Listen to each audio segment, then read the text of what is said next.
I stumbled across this thing on TikTok, right? And there's this gal who does knitting, but she also talks about cults. She left a cult. She was in the Children of God cult, I believe, which was bad. Anyway, but she had a TikTok that was entitled "The Exit Costs of Leaving a Group." And I was like, well, that's interesting, because I've heard of exit costs before, but that's generally only discussed in like a business situation, right? You know, like exit costs if you're breaking up if a marriage is ending. There's definite exit costs to a divorce, right? But what she was focused on in this video was not so much the obvious costs, the financial costs, were the hidden costs of leaving a group, the non-financials of leaving a group. And when I say leaving a group, first of all, when I started on my alcohol-free journey, and I've not been perfect about it, there's no lies there, you know. It wasn't because I just felt like I had to get sober. In fact, a lot of the stuff when I was early in didn't resonate with me because I didn't function the way these other people were talking about. But it was through the course of that process that I went through therapy, and I found out that I have PTSD, and I also have attention deficit disorder, but as I'm now learning more about my specific type of attention deficit disorder, it definitely falls in a neurodivergent. So one of the things that I struggle with the neurodivergence is I feel people's feelings a lot, but I don't understand their language necessarily. So exiting out of drinking was a shock to a lot of people because I basically had been associated so often with being the fun girl. I figured out early on as a kid that the way I needed to show up in my family to kind of survive and was to be the funny one. That worked. That ended up being the okay spot for me. Until, then sometimes people don't like my jokes. But when I stopped going to clubs and things, I didn't go out to my open mics. I wasn't doing a lot of comedy because I just didn't feel comfortable interacting in a space around people drinking and having a good time, especially in those first 7 months of being sober. I was like, I just can't. I didn't go to anything unless it was like I had already had it on the books and I was going to get paid anyway. So I didn't realize there was a lot of hidden exit costs in just the comedy scene of me not drinking, not showing up anymore. I started feeling very much not part of the group anymore. You know, I started noticing that I wasn't getting invited to certain things. I wasn't getting included in certain things because, people don't want to do the wrong thing. When you say, hey, I'm not drinking, or I'm taking a break, or I'm doing this or I'm doing that, people are so scared to say the wrong thing. We don't want to say you're fine, or don't, we want to encourage the behavior and we want to encourage the person, but then there's also a change in the group. Because now you're not showing up the way you used to. And what I've noticed about my neurodivergences is that I've always had a hard time maintaining friendships because what gets perceived as me being too blunt or me being mean or me being aggressive is really just me being literal and forgetting to buffer as much as I can sense other people need me to do. And sometimes when I get close to people, so with the drinking and the neurodivergence, now that I kind of realize it, I let a lot of red flags go all around me because I felt like I was just one big red flag because I just heard it my whole life that, why do you think that way? That doesn't even relate to what anybody's saying. Where are you? And so when I stopped showing up in those groups, I really started feeling the pull of oh man, I left a group. I really, no one's interacting with me anymore. And I know that it was my friends trying to actually be supportive, but also too, if you're not at that point or you don't have a drinking problem, there's most people don't, you don't want to drink around your friend who's trying to be sober. you don't want to be the reason, like, that, oh my God, they relapsed and they're in jail, and oh, was it my fault? So I get that. So there was an experience that happened this week. This is another example of leaving a group and the non-financial costs of leaving a group. So, and I'm going to talk about something triggery. People do see this on replay, so I do want to just tee out and just let you know I'm going to talk about harassment, sexual harassment, for a moment. And a long time ago, 10 years ago, at least, I was performing in a contest that was out of town. And I'm going to specifically be real choosy about my words. And, like, the other thing about my neurodivergence is I've always really, really, really wanted friends. And also I had to go to like 8 different schools by the time I was in 8th grade. So I was constantly starting over. I'd finally get some traction. People would finally start to get me a little bit, and then we'd move. And so I've spent the great majority of my life outside of groups, looking in, trying to figure out how groups work, trying to figure out how I can work out in that group. And, that pain of being shunned, that pain of it's not even, no one's really even shunning you, but just the fact that you don't feel included in it. So like 10 or so years ago, we go to this comedy event, and it's an international event. Like, there's people there from everywhere in the United States, but also like New Zealand and like Scotland, and, so it's kind of a big deal. And, comedians are a lot like what you heard. And it was the last night of the festival, and there was a big rager going on. Most of us were all staying in the same hotel in Las Vegas for a week. And you've heard those stories on the road about, like, like the guy from, whatever, driving a limo into a pool. Like, not quite, but, that last night of the festival, I really did feel that energy kind of coming on. And so I exited. About a week after that, we all came back to our area, and there had been some cues and red flags and things that I was missing. And apparently there was a man there that had been giving me signals that he was interested in me, which I didn't, whatever. And he took I think what happened is he kind of took my leaving as a rejection, and he just decided to start a rumor about me that we were together. And the man who started the rumor is a man that is associated with the company at the time that I was getting the most work from as a comedian on the road. And I blame myself.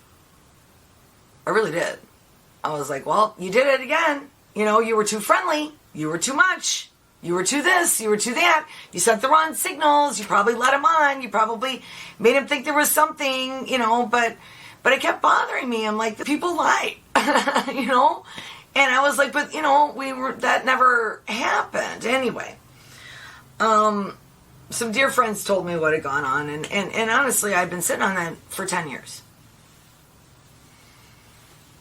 I also noticed afterwards, I'm not saying that it cost me work, but I will say that, the agency never moved me up to headliner.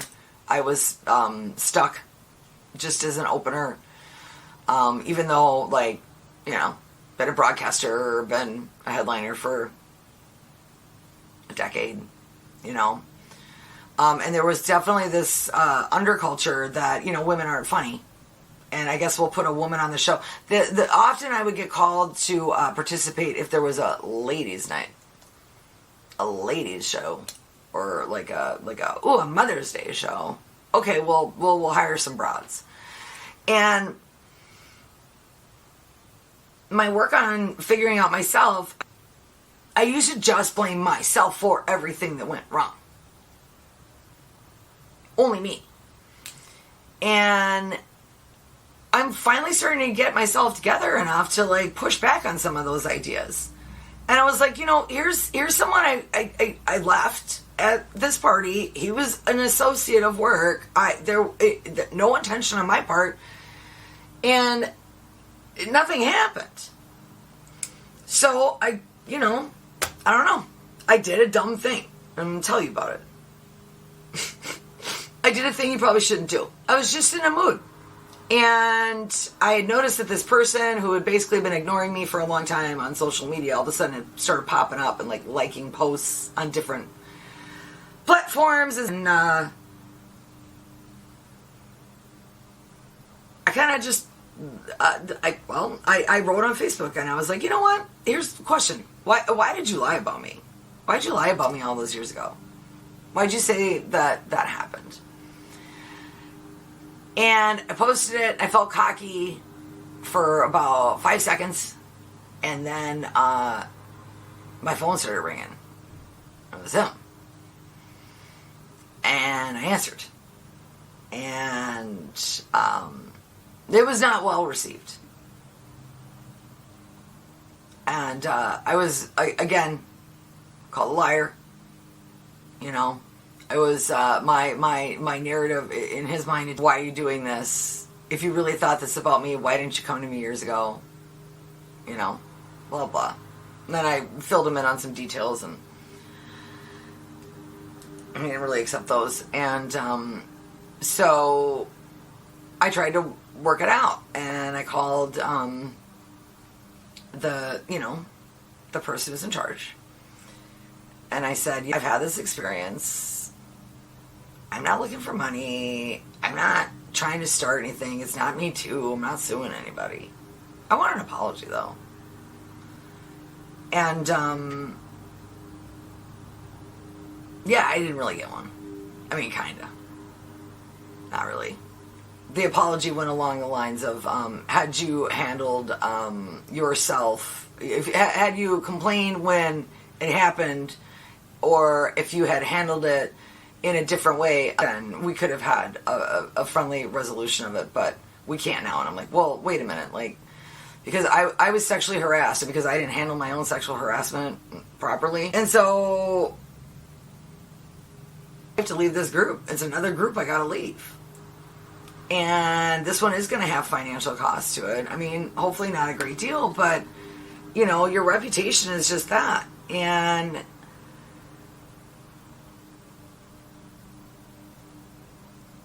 I can't even list how many people I've pissed off since I started working on my recovery, because I just won't go along with those old narratives.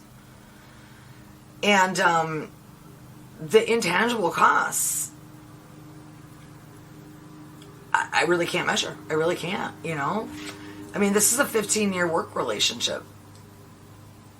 But I kept my mouth shut because I didn't want to get fired. I needed the money. I needed the work. They had the best rooms. And when you're trying to do comedy out of the Midwest, it's not like LA or New York or, you know, like where there's a lot of different markets you can hit up. And I'm trying to have faith that it won't really affect me work-wise. I wrote an exit letter explaining my position and terminating my independent contractor agreement with them and why. And I included, I had hoped, and I called and I tried to work it out and I tried to get a real resolution, but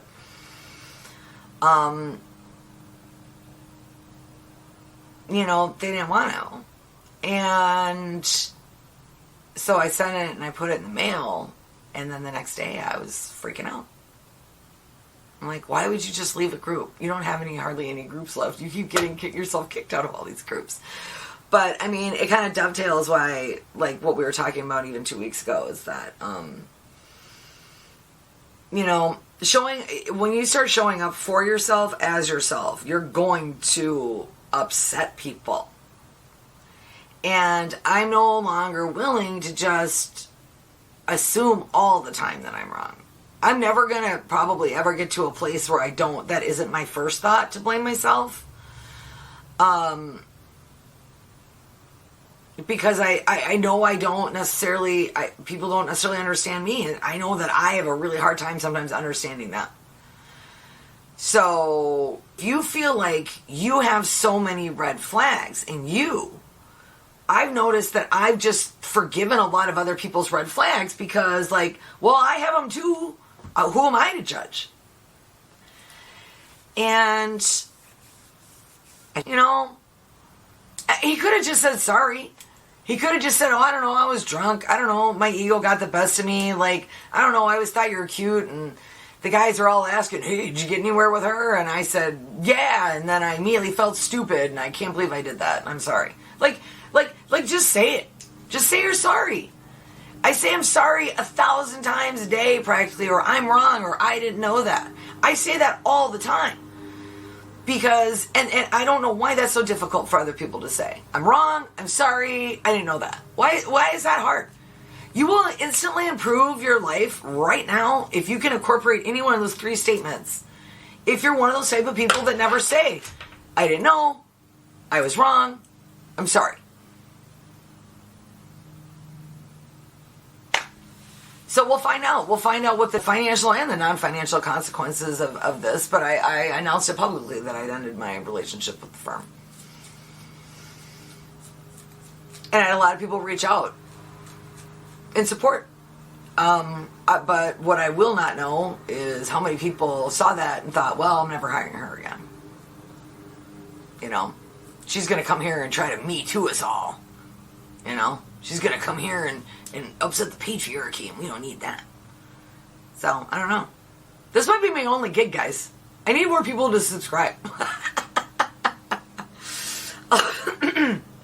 I'll be doing comedy right here. I got a mic. I'll just do it right here. Sorry, it was kind of a personal one. And like, if this is something, if there's an episode or if there's a subject that I bring up that you'd like to hear more about, I would love that feedback. And you can just drop it in the comments or whatever. Or if there's a subject where you're like, all right, you're beating that to death. Whiny.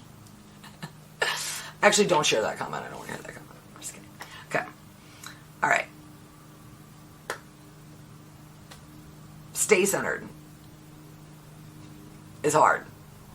It's hard when you're navigating change.